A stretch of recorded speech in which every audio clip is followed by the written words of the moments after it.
I'm Jason Rzucidlo, reporting from Detroit's News Center area at the northern end of the new QLine streetcar. I was invited to be among one of the first passengers. Come along with me as I go for a ride. The new QLine will add $7 billion in development along the Woodward corridor.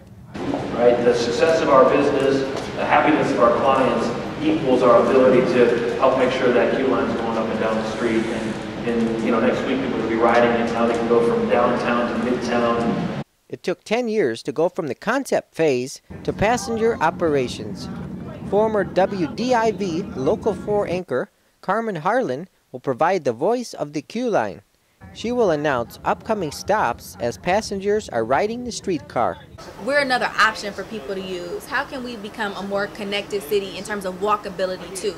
And so I mentioned to we've been talking about how Detroit Bike Share, they're actually going to have one of their bikes on board as a way to say, hey, you can have your bike, bring it on board, and then once you get off maybe at Canfield or Mack Avenue or West Grand Boulevard, wherever have you, you can just take your bike off with you and go to wherever that next stop is. At Amsterdam, there's the Amtrak station. Got your luggage on here, take your luggage off and get on the train to go, I don't know, to Ann Arbor or to East Lansing. So it's all about that connectivity. That's what we want people to know, and we want people to walk and be a part of and more connected to the city in that way. It takes about 25 minutes to ride from the News Center area to downtown Detroit on the QLine. Yes, the train will stop at red lights along the way.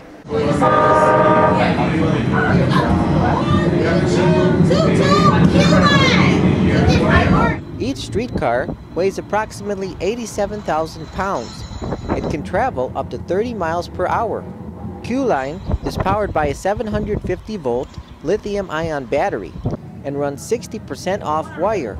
That's the greatest portion in the United States. And so I guess I can also talk about grand opening weekend in that space. So three public areas are going to be activated. And so Wayne State University at Woodward and Warren, they're going to have some activations free for the public. And then also at News Center Park, where they do the movies, there's going to be free movies and things like that for families. And then also down at Campus Martius, there are going to be some free activities. And so some of our donors are doing some really cool things to just kind of hype up grand opening weekend. And so we just encourage everybody to come out. There are going to be tons of volunteers with yellow shirts on, serving as our ambassadors to get the word out, to say, hey, go here, go here, go here, go here. And to also give information about safety too, right? And then the marketing information, so how much it's going to cost for fare. And then also hours of operation, things of that sort. Free rides will be offered to everyone for the QLine's opening weekend from May 12th through 14th. After that, fares will be $1.50 for a 3-hour window, 75 cents for seniors, $3 for an all-day pass, or $30 for a monthly pass. And these red dots are the stations, to kind of give you an idea of where we are in relation to the next. Drivers are encouraged to keep a distance of 16 feet behind the streetcar. In addition, the QLine has a 20 to 45 second head start to other traffic at some intersections.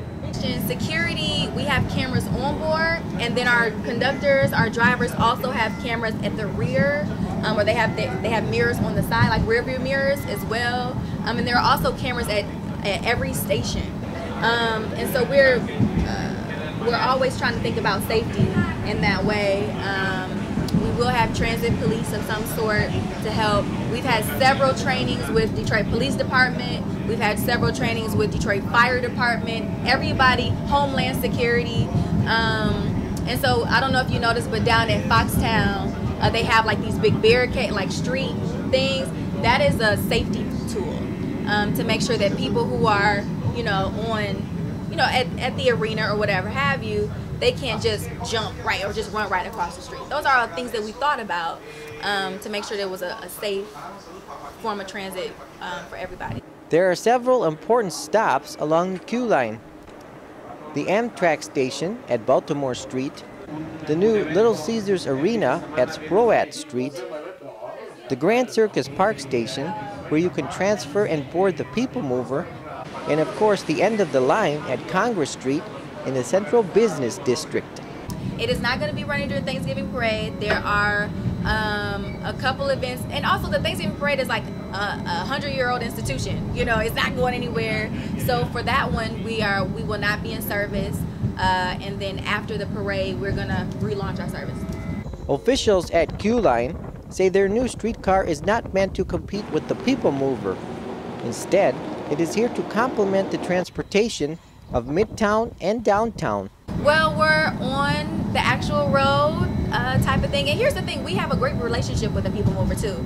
And actually they've been at the table with us to kind of give us some ideas and some feedback and some pointers because they're almost within that space too. But we are operating within a right-of-way, which is very different than operating above ground.